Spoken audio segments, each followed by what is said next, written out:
Bien, no hay derecho, lo anuncié antes de ir a la pausa, más temprano también cuando hacía mis comentarios, que estamos muy contentos porque, y esta es, digamos, la primera entrevista en el marco de ese entendimiento al que hemos llegado con el Centro de Estudios Filosóficos de la Pontificia Universidad Católica del Perú.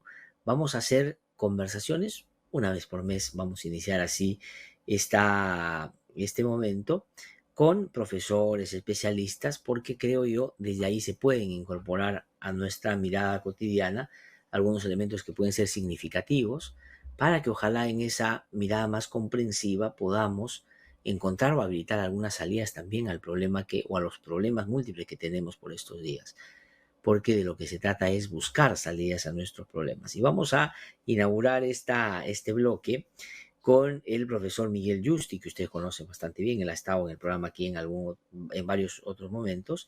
Él es filósofo, es académico, es docente universitario y es especialista en historia de la ética y ética contemporánea. Profesor Yusti, qué gusto saludarlo. Muy buenos días. Muchas gracias por estar con nosotros esta mañana. Muy buenos días, doctor Tuesta. Agradecido por la invitación, no solo personalmente, sino también como miembro del Centro de Estudios Filosóficos y de uno de los grupos de investigación que trabajamos en el Centro de Estudios Filosóficos. Usted se ha referido a una serie de conversaciones que tendrá con algunos colegas pues me alegra que podamos tener esta cooperación, ¿no? Sí, no, estamos muy contentos y entusiasmados con eso. Y ahora que lo comentaba más temprano, hay varios comentarios en las redes saludando esa iniciativa que por supuesto a nosotros estamos, como digo, muy contentos con aquello. Profesor Justi, quería yo comenzar, si usted me lo permite, para tener un elemento de apoyo para iniciar la conversación, que veamos un pequeño video que es de ayer. Digamos, la presidenta Dina Boluarte, ayer, digamos, hizo una referencia en una reunión que tuvo en Palacio de Gobierno con empresarios peruano-chilenos, digamos, en una alianza que ella dice busca fortalecer de cara a la reactivación económica. Pero creo que lo que vamos a poner refiere varias cosas sobre las cuales me gustaría conversar con usted, si me lo permite. Vamos a ponerlo, por favor. Ha puesto en marcha un conjunto de medidas en el ámbito social, financiero y productivo a través del plan Compunche Perú. Este Puncho Perú viajará por todas las regiones de mi querida patria. Asumí la primera magistratura de mi país en el marco de una sucesión constitucional. Lidero un gobierno democrático comprometido con la defensa de la institucionalidad y el Estado de Derecho, un gobierno que apuesta por el diálogo, la paz social y el consenso. Sobre todo, un gobierno que está firmemente comprometido con la reactivación económica y para ello, en este corto tiempo, ha puesto en marcha un conjunto de medidas en el ámbito social, financiero y productivo a través del plan Compunche Perú. Este Puncho Perú viajará por todas las regiones de mi querida patria. Ahora, yo comienzo no tanto por el desarrollo que ella hace sobre la reactivación económica, que es un elemento importante que, por cierto, en otro contexto habrá que profundizar más, pero sí por la caracterización que ella hace de su gobierno, que dice tiene un origen constitucional, que promueve la paz, el diálogo, el consenso y la defensa irrestricta del Estado de Derecho como, digamos, elementos centrales para avanzar en la tarea económica que quiere desarrollar. Y yo no tengo esa mirada que la presidenta sobre su gobierno. Intuyo que mucha gente que nos escucha tampoco. Y ahí va mi primera pregunta. ¿Por qué una presidenta puede creer que ese es su gobierno cuando mayoritariamente, más bien, la población matizaría, por decirlo de manera amable, significativamente con esos dichos? ¿Qué piensa usted, profesor Justi? Bueno, es la nostalgia de la orilla opuesta, ¿no? O la mención de lo que realmente se necesitaría, ¿no? Diálogo, paz social y consenso, que es justamente lo que no existe.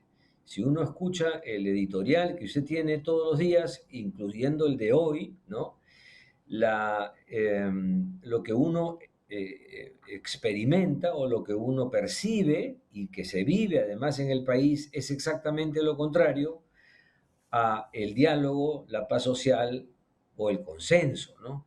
Tenemos una situación de revuelta social, de indignación colectiva que es muy grande y claro, la presidenta, que también está ella muy desprestigiada desde el punto de vista de su figura política, eh, digamos, por las medidas que toma y por las actitudes que asume, no contribuye en modo alguno a esa aspiración que menciona, que sería la aspiración de su gobierno, ¿no? Otro problema es, por supuesto, qué es lo que está ocurriendo en el país y cómo se relaciona esto con otros fenómenos que ocurren también en el mundo. Es, a mi modo de ver, no es tan fácil eh, definir, explicar, caracterizar lo que algunos politólogos o sociólogos llaman ahora el estallido social en el Perú.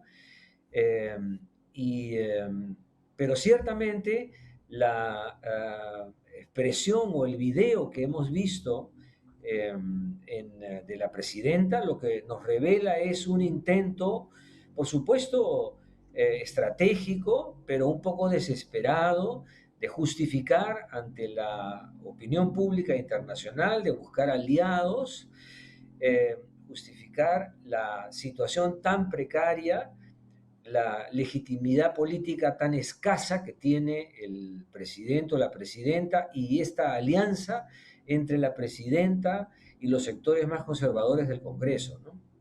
Sí. Ahora, sobre eso, yo quería, digamos, pedirle ahondar en algunos temas que me parecen muy importantes, porque la presidenta no expresa a través de los dichos que hemos escuchado una aspiración a lo que quisiera, sino más bien casi como que está dando a conocer una conquista, es decir, un hecho que ya se está produciendo, porque si ella diría, ¿no es cierto?, vamos a hacer todos los esfuerzos, convocar a todos para realmente tener un consenso, no, ella dice que su gobierno está haciendo eso, ¿no? Entonces, ahí la pregunta que le quiero hacer es la siguiente, ¿no? ¿Cuántas cosas se hacen a nombre de aquello que ellos dicen poner siempre por encima del bien y del mal, ¿no? Por la democracia, por la lucha contra la corrupción, por la paz, por la tranquilidad, ¿no? Ese elemento que tiene dos, como una moneda que tiene como dos caras. Una, digamos, es como la justificación para sus actos, ¿no? Y por otro lado, como también una coartada para tener una argumentación más institucional, es decir, la instrumentalización del Estado de Derecho para justificar lo que más bien está deteriorándolo de manera significativa, que no nace con la señora Boluarte, claro está, porque han sacado presidentes de nuestro país bajo esas premisas, pero que ella, ahora estando en una orilla distinta a la que supuestamente estaba, más bien encarna con mucha diligencia, diría yo. Bueno, tiene usted toda la razón al decir que la presidenta no menciona estos ideales como ideales por alcanzar, sino como si ya se hubieran producido, ¿no? Como si pudiera ella vanagloriarse de la existencia de paz social y consenso, ¿no? Pero yo diría, son eh, casi términos que lo que revelan es con mucha claridad lo que no existe, porque en el Perú ha habido y sigue habiendo y va a continuar una revuelta y un movimiento, un descontento, una insatisfacción de la sociedad inmenso, de dimensiones que no nos habíamos imaginado, y con formas muy diversas de expresión, que lo que revelan es más bien la inexistencia de violencia social, no de paz, sino de violencia. Ujú. Y por otro lado, el otro término, el de consenso o diálogo, es pues a todas luces inexistente, porque el gobierno no ha logrado siquiera identificar interlocutores más o menos válidos o representativos con los cuales poder llevar a cabo algún tipo de acuerdo o de consenso. Entonces, el único consenso que existe es el consenso que se ha producido dentro del Congreso o dentro de los sectores del Congreso políticamente más extremos, de la extrema derecha o en algún caso ahora último también de la extrema izquierda, para poder mantener la legislatura o la existencia del Parlamento sin que se escuche ese reclamo, que es el reclamo del adelanto de elecciones, ¿no? Sobre eso Sí. también habría mucho que decir porque yo creo que hay una distancia muy grande entre las razones por las cuales se produce este estallido social y la forma en que se expresa políticamente lo que este estallido, digamos, revela, ¿no es cierto? Es decir, una cosa, yo creo que hay razones que explican la insatisfacción de la sociedad con el sistema que no se resuelven con un llamado a que se vayan todos o a nuevas elecciones, ¿no es cierto? Ujú. Ese reclamo, esas formas de traducir el descontento social en pedidos políticos específicos, ahí hay una distancia muy grande que también merecería una reflexión, ¿no? Ahora, y sobre eso tal vez podríamos profundizar un poquito más porque usted advertía hace un momento de que todavía no se ha terminalizado por su complejidad de caracterizar bien ese estallido social, es decir, por qué de esa manera, qué quiere, dónde viene, digamos, hay muchas cosas que por ahí todavía Ujú. ir como definiendo. Pero ¿cuánto nos haría, profesor Justi, bien como sociedad, digamos, un elemento de arranque, que sería desperjudirnos del prejuicio y la estigmatización? Porque si nosotros nos quitáramos, y la política sobre todo, ese inicial elemento, yo creo que tuviésemos caminos un poquito más, o tuviésemos más caminos habilitados para por lo menos acercarse. El asunto es que ahí es donde se cierra la puerta. Es decir, no es que se abre a ver hasta dónde se avanza, sino se cierra antes de siquiera saber qué hay detrás. Y ese me parece que es un Ujú. problema fundamental que la propia Dina Boluarte expresa cuando dice, hermanos, hermanas, no sé por qué protestan, no sé por qué me piden cosas políticas cuando ustedes lo que deberían es más bien pedirme cosas como más materiales, agua, etcétera, y otras cosas, ¿no? Sobre eso, ¿qué habría que decir, ¿no? Lo que está marcando la relación entre la gente, el estereotipo, la estigmatización, el señalamiento, etcétera.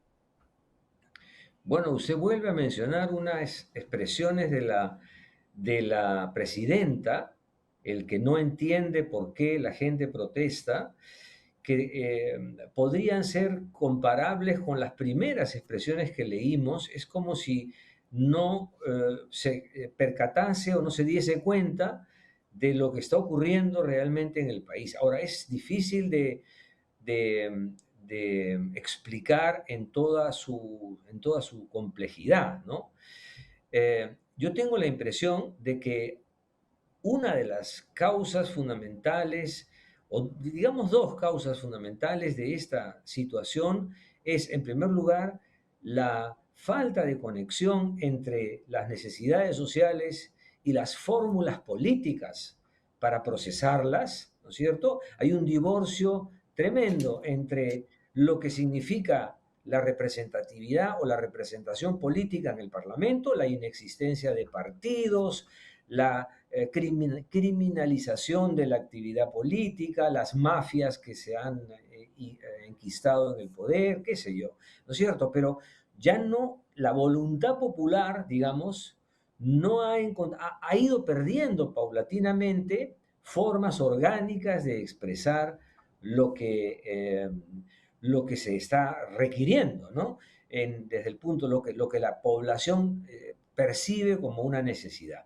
Y por otro lado, el segundo factor que me parece muy importante es que desde hace ya más de 30 años vivimos en el Perú digamos, un modelo de crecimiento económico que produce en términos macroeconómicos un bienestar y, por supuesto, también efectos que son positivos para todo el país, pero que no satisface las demandas sociales básicas o las necesidades sociales básicas, o no instaura relaciones verdaderamente igualitarias en la población, ¿no? Ujú.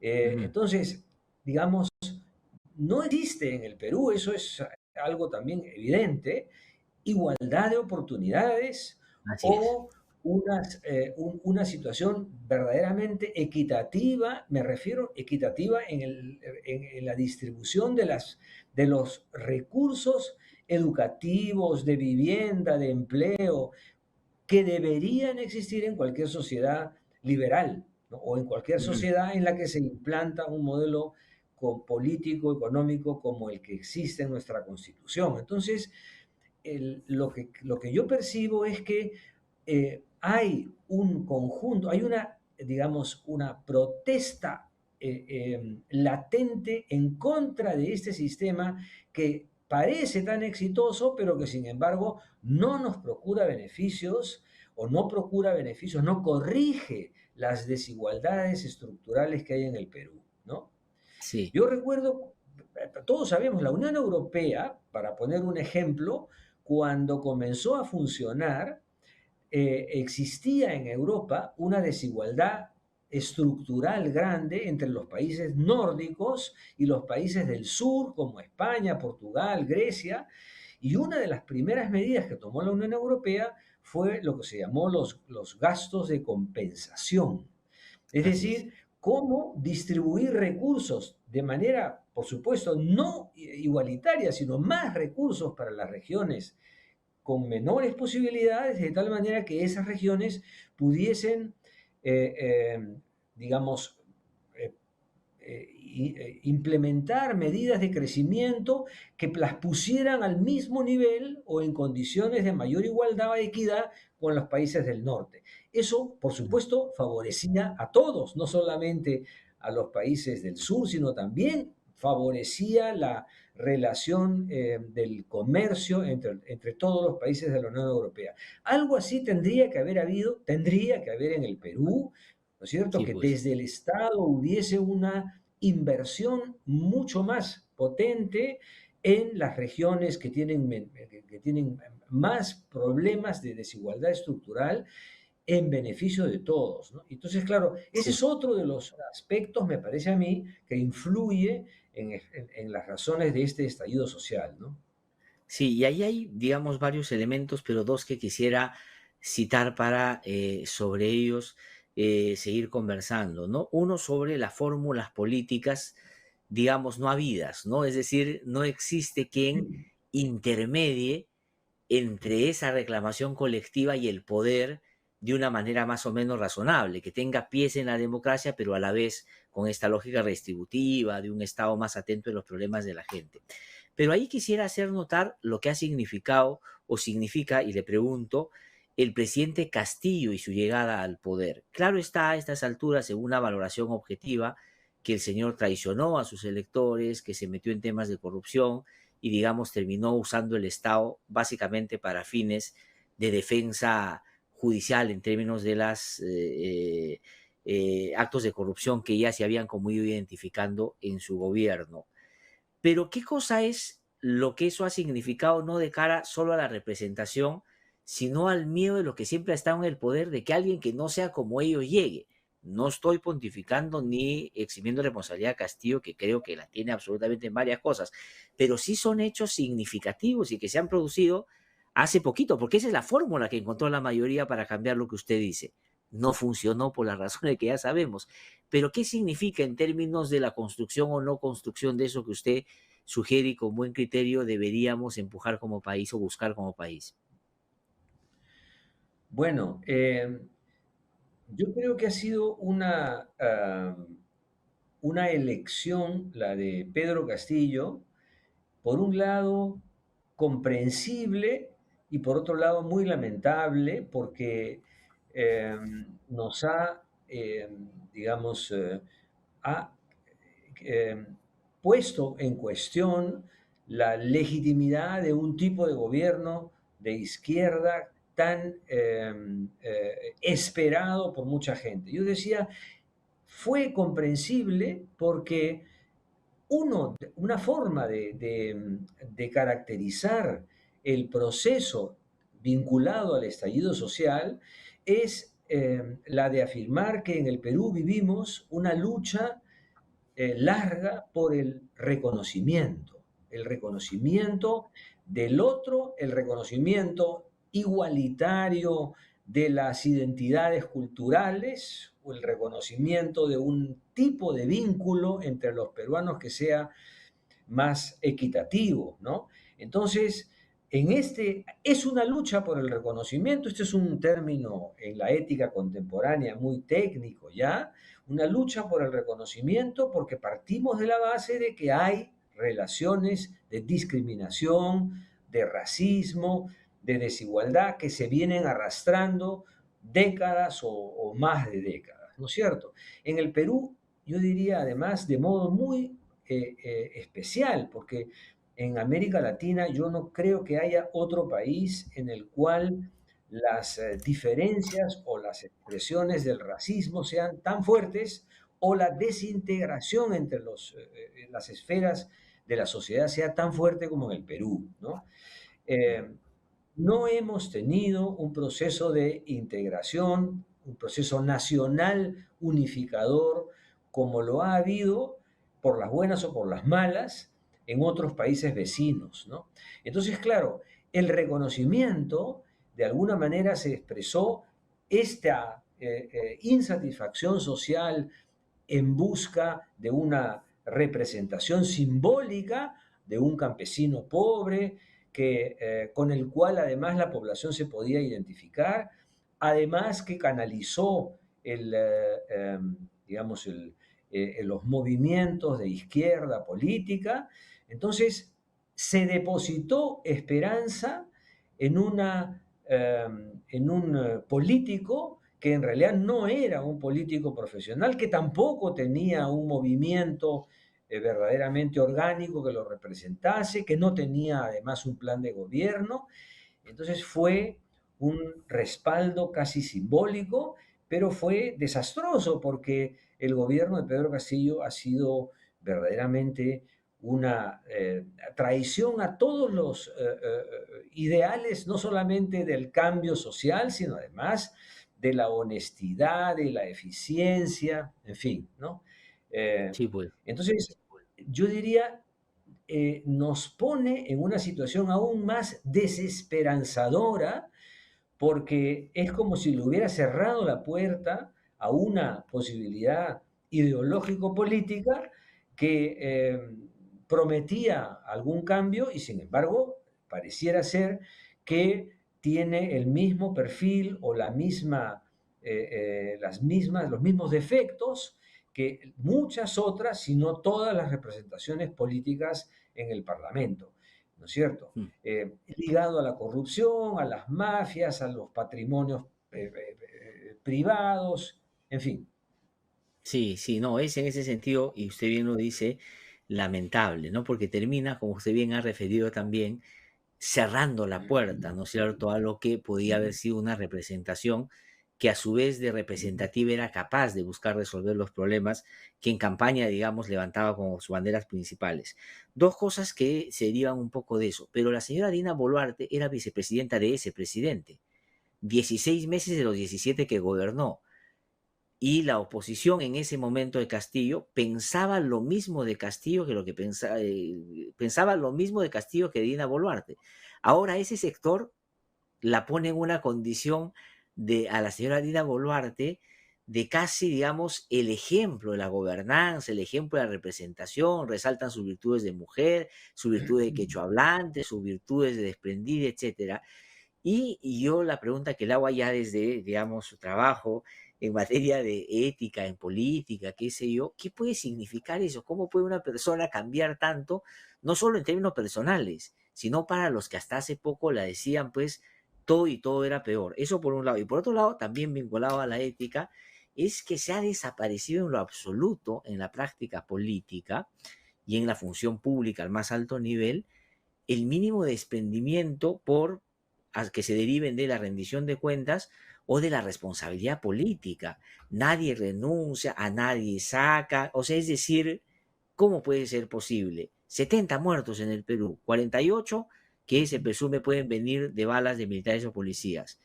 10 o 11 personas que murieron en medio de los conflictos porque no pudieron llegar a un centro de salud u otros casos dramáticos de ese tipo, y los soldados que son los últimos que podemos poner en esta lamentable lista, pasando por el asesinato de un policía, por cierto. Y no pasa nada. O sea, no hay ninguna responsabilidad, ¿no? Yo siempre refiero el caso, por ejemplo, de José María de la Jara Ureta en los años 80, murió un estudiante en el Cusco y renunció porque dijo que no podía sostenerse en ese cargo porque no solo era políticamente el responsable, sino porque claramente era inmoral y antiético sostenerse en un cargo habiéndose producido eso. ¿Qué piensas sobre estas dos cosas, no? El cambio de la señora Boluarte y de la oposición que hoy día es aliada y de esto que ya no existe, ¿no? Bueno, quizás las dos preguntas estén vinculadas entre sí, ¿no? Nietzsche decía que los estados o los políticos no tienen amigos, sino que solo tienen intereses. Y en este caso se aplica, ¿no? Digo, por qué el Congreso cambió por completo su percepción y su enjuiciamiento de la señora Boluarte una vez que la vio en el poder?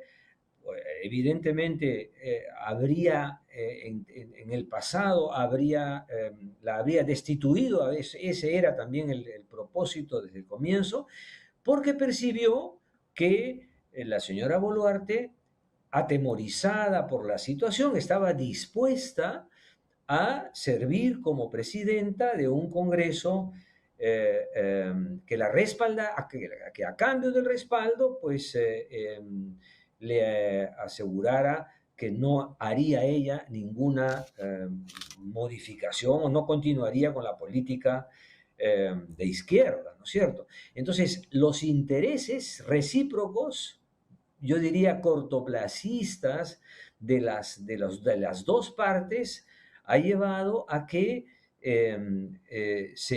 estemos asistiendo a esta alianza que la gente llama una dictadura o que la llama que ella es rehén del Congreso. Yo no creo que sea rehén, sino que es una alianza de intereses, Mm, pero de intereses de corto plazo, porque ella necesita un respaldo, pero al mismo tiempo está renunciando a todo su bagaje ideológico político, y en cambio el Congreso está consiguiendo eh, eh, llevar a cabo una serie de reformas de extrema derecha, diría casi, que no habían sido posibles en el periodo anterior o en los años anteriores. Y eso tiene que ver con la segunda pregunta. Lo que es lamentable es que desde el punto de vista político, eh, el Congreso pareciera vivir en otro planeta, ¿no es cierto? La calle está ardiendo o hay unas manifestaciones sociales muy potentes y yo no creo que se hayan terminado, van a volver a aparecer, y en cambio el Congreso lo que está haciendo es llevar a cabo una serie de reformas que alteran justamente desde el punto de vista constitucional el equilibrio de poderes, y que nos están haciendo imaginar que es un gobierno de extrema derecha, eh, que, que tampoco va a beneficiar o a resolver el problema, o lo que se dijo al comienzo, tampoco va a lograr la paz social, ni el diálogo, ni el consenso, ¿no es cierto? ujú. Eh, Ese es un problema tremendo de la situación actual, que usted lo dijo en un momento, eh, pareciera que somos ciegos ante lo que ocurre, ¿no? Eh, la estigmatización del adversario, y yo diría no solamente eso, sino que no afrontamos ni comprendemos la magnitud de los problemas que tenemos por delante, la naturaleza de los asuntos que hay que resolver y sobre todo la forma, ¿no? El modo. A mí se me ocurre siempre que en el Perú tenemos un problema de mediaciones, como se dice en filosofía, de mediación. ¿Cómo se puede lograr que haya una articulación, una mediación entre las necesidades sociales y sus expresiones políticas, o entre los movimientos políticos y la, digamos, articulación de esas necesidades sociales, o las instituciones, ¿no es cierto? ¿Por qué las instituciones no pueden tener o no pueden ejercer la función que deberían ejercer? Si tenemos un problema en el Perú político, que se vayan todos. O si tenemos un problema institucional con alguna, la SUNEDO, pues entonces hay que cambiarla por completo o crear una nueva. ¿Por qué no somos capaces de mantener, estabilizar las instituciones y las mediaciones sociales y Claro. políticas, ¿no? Ahora, ahí hay un elemento que sin duda es novedoso y empieza a operar con más fuerza, me parece, del 16 en adelante, y es utilizar como moneda corriente lo que nuestra Constitución prevé como mecanismos excepcionales. Por un lado, la vacancia presidencial y por otro lado, el cierre del Congreso. O sea, el momento en que los políticos descubren que ahí tienen un elemento para deshacerse del opositor político en términos formales e institucionales, y hay, digamos, una legislación muy laxa y con posibilidades de interpretaciones muy auténticas, empiezan a operar utilizándola a su medida. Ese es uno de los problemas serios que, por ejemplo, el Congreso no ha querido corregir. El Congreso ha, digamos, dejado sin posibilidad de defensa al Ejecutivo, pero ha mantenido el tema de la incapacidad moral permanente para justamente ellos no acotarla a sus términos ahí cuando necesiten. Pero quisiera preguntarle por otra cosa también que usted ha mencionado, y voy a ponerlo en términos muy concretos, que es y tiene que ver con la deshumanización, la animalización de la política. Y lo más grave es, siendo grave ya lo que venía sucediendo, que una voz oficial del gobierno, además en un sector tan importante como educación, a través de su ministro, sea el que públicamente salga y sin ningún reparo le exprese en los peores términos, ¿no? Y cuando se le hace notar que eso es un hecho condenable, hace una especie de disculpas a medias y pide que volteemos la página porque lo hemos mal interpretado. ¿Qué piensa de eso, profesor Justi? Porque, digamos, ya eso estaba instalado, sobre todo con mucha, diría yo, fiereza a partir del 21, en el 21, ¿no? En la elección. Pero que esto se convierta como ya el comportamiento oficial, porque no lo han sacado al ministro, la presidenta no ha matizado en sus declaraciones, el Ministerio de Cultura ha sacado un pronunciamiento que la verdad es muy vergonzoso, el Ministerio de la Mujer no ha dicho nada, en fin, ¿en qué momento estamos respecto a ese punto concreto? Bueno, yo quisiera hacer un doble comentario, porque usted ha mencionado la expresión animalización de la política, si lo he entendido bien, Ujú. eh, y eh, resulta que hay una tradición en la filosofía política sobre los animales y los políticos, no lo que dicen los políticos sobre los seres humanos como si fueran animales, sino sobre los animales y los políticos. El filósofo francés Jacques Derrida tiene un libro muy interesante que se llama La bestia y el soberano, en donde Ujú. ha analizado cómo desde los griegos hasta nuestros días, muchos filósofos, Maquiavelo entre ellos, han analizado qué rasgos de animales tienen los políticos. Si debe ser como un zorro, si debe ser como un león, si debe ser como una serpiente, en fin. Quiero decir que sobre los políticos mismos uno podría utilizar metáforas zoológicas que podrían ser interesantes o reveladoras. Pero ese no era el sentido de su pregunta, sino más bien el sentido Así es. era eh, cómo explicar que se esté normalizando una forma tan despectiva de hablar sobre la población o sobre algunos sectores de la población, y que eso además no tenga ninguna consecuencia o ninguna represalia, que no sea corregido seriamente.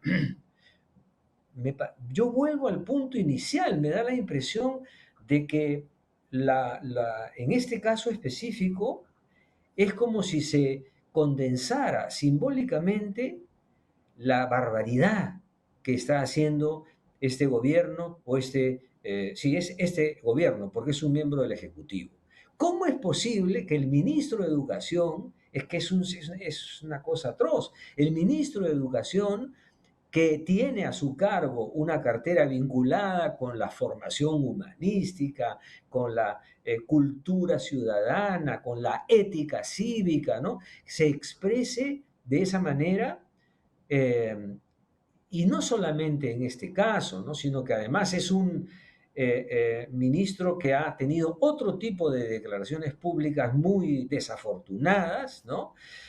Eh, y que en la misma línea ha impuesto la formación de un consejo directivo de la SUNEDU de manera irregular, con miembros que no deberían haber sido nombrados. Es decir, es lo que se llama la contradicción performativa, o sea, la contradicción en los hechos. En los hechos, este señor contradice lo que su propio ministerio o lo que la reforma universitaria debería proponerse. Es decir, es una forma muy ostensible de contradecir todo lo que debería hacer un ministro propiamente de educación, ¿no? Ujú. Y claro, el hecho de que le baste una disculpa eh, eh, ficticia o falsa o torcida es porque estamos en esta alianza de intereses. Eso también, diría yo, es curioso. ¿Qué necesidad había, yo diría, para todas las partes de tener como ministro a un personaje tan torcido? ¿No es cierto? Podían haber buscado a otro que no lo fuera tanto. Pero eh, ya digo, es como si se exhibiera públicamente la demostración de que están logrando en los hechos lo contrario a lo que declaran o a lo que la sociedad necesita, ¿no? Sí, pues sí, sí, sí, somos una sociedad que efectivamente a veces es muy en ese sentido literal, ¿no? Y en el sentido, digamos, de creer que hacer unas disculpas a medias o torcidas, como usted dice, es como suficiente y quienes están en el poder creen que ya hay que voltear la página cuando van dejando como esas heridas ahí abiertas. Para terminar, profesor, yo estoy agradeciéndole muchísimo por la conversación, por supuesto. Muy brevemente, para un comentario, claro, que usted me va a decir es muy complejo el tema, pero creo que el rol de los medios también ha sido central en el deterioro, digamos, de las propias relaciones entre nosotros, ¿no? Digo, como ciudadanos y como Estado. Y el otro, el papel de la academia. Yo saludo muchísimo, por ejemplo, el que podamos con ustedes tener conversaciones periódicas, porque se requieren escuchar voces que vayan más allá de lecturas simplistas o reduccionistas de la coyuntura, ¿no? Pero no es lamentablemente lo usual, es decir, la academia por lo general Mm. tiene ciertos recaudos, cuidados y no está como tan interesada también como entrar un poco más al debate. Brevemente sobre esas dos menciones, por favor. Era sobre la academia y sobre... Los medios. Ah, y los medios, sí. Bueno, hay mucha sangre que ha corrido en relación con los dos temas que usted menciona, porque eh, en el, eh, en el fragor, en el calor, en la violencia que ha habido en las redes sociales, ha habido muchos ataques a los medios y muchos ataques a la academia. Además, la academia ha estado involucrada a raíz del asunto de la intervención de las Fuerzas Armadas o de la policía en la Universidad de San Marcos, pero también a raíz de las declaraciones de la propia rectora de la Universidad de San Marcos. Entonces yo diría brevemente, eh, claro, varios o muchos medios de comunicación también están vinculados a intereses económicos, políticos o a simplemente tomas de posición que pueden tener dichos medios, ¿no? Claro que lo que ocurre es que el peligro está en reproducir las formas de estigmatización, para usar la palabra que usted empleó, o de extremismo que no contribuyen, no han contribuido a buscar soluciones a los problemas políticos y sociales del país, ¿no? Eh, Ahora, la cancha, por así decir, se ha abierto enormemente. Quiero decir que hay una gran pluralidad de plataformas ahora de expresión en las redes, en donde se pueden escuchar muchísimas voces. El único problema es que el nivel de la confrontación ha sido tan extremo que era difícil intervenir o que no era tan simple buscar fórmulas de conciliación o fórmulas de negociación, ¿no? Y eso está vinculado a lo que se ha dicho a la academia, ¿no? Por un lado, es de lamentar que no haya habido una mayor participación o una mayor intervención de académicos o de las universidades, eh, con pronunciamientos principistas en momentos claves, ¿no? Yo destaco los editoriales del Instituto de Democracia y Derechos Humanos de la Universidad Católica, porque ha sido uno de las pocas unidades académicas, digamos, que ha intervenido con frecuencia y con mucha lucidez, me parece a mí, porque es o ha sido un momento, y lo sigue siendo en realidad, en el que hace falta que haya voces que puedan expresarse desde un punto de vista un poco más distante, pero con una visión ética constructiva sobre la solución de los problemas del país, ¿no? Sí, Pero pues. tiene usted razón, es necesario, es indispensable que haya una intervención mayor, eh, más propositiva de la academia en estos debates públicos, ¿no? Yo Sí, aprovecho para hacer una invitación por favor. porque el Centro de Estudios Filosóficos organiza todos los años y este año también un evento que se llama la Noche de la Filosofía con el Centro Cultural de la Universidad Católica y el Teatro Bichama de Villa El Salvador, en donde el tema ese año será la democracia en cuestión, con la idea de que la democracia es un sistema que está en entredicho, pero además que nos cuestionamos sobre el sentido que debería tener la democracia.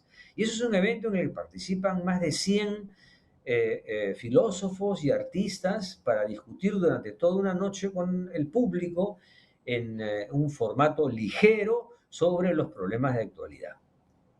Mm. Sí, no, justo estoy viendo aquí esto y hay que Sí, fomentar esos espacios porque además se hacen siguiendo una fórmula, una metodología que se puede acomodar a varios que a veces por tiempo, por otras circunstancias, están más en otras dinámicas y otras lógicas. Entonces esto también se acomoda muchísimo a eso.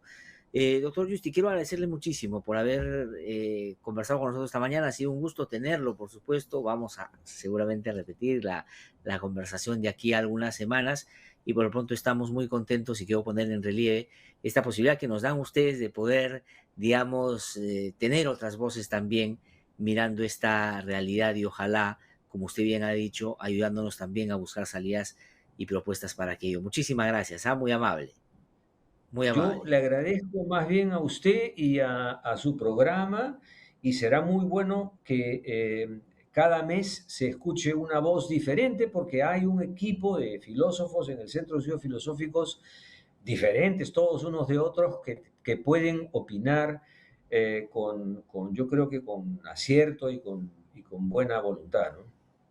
Sí, no, y de eso se trata, por supuesto. Muchísimas gracias, doctor Justi, por haber conversado con nosotros. Que le vaya muy Hasta bien. luego.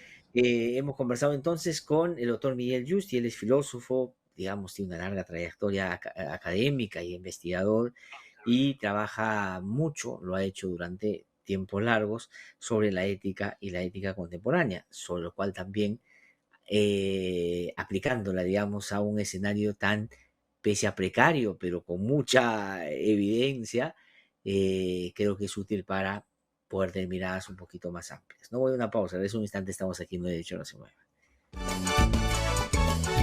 Ya regresamos. En No hay derecho. Suscríbete a nuestro canal de YouTube. Búscanos como IDL Radio y activa las notificaciones.